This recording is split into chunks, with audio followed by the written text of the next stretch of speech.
Hey, hello.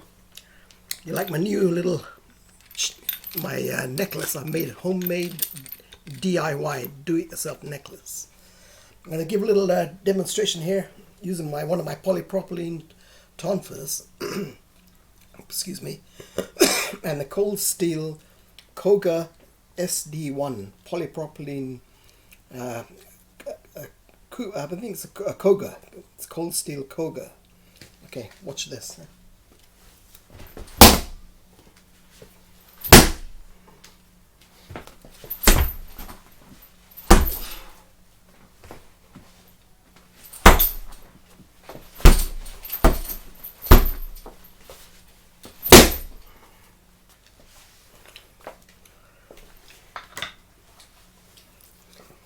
And here is a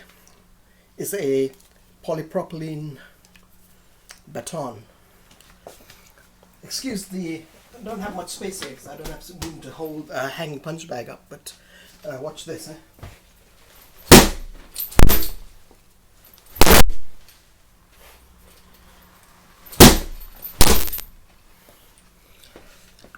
All right, bye.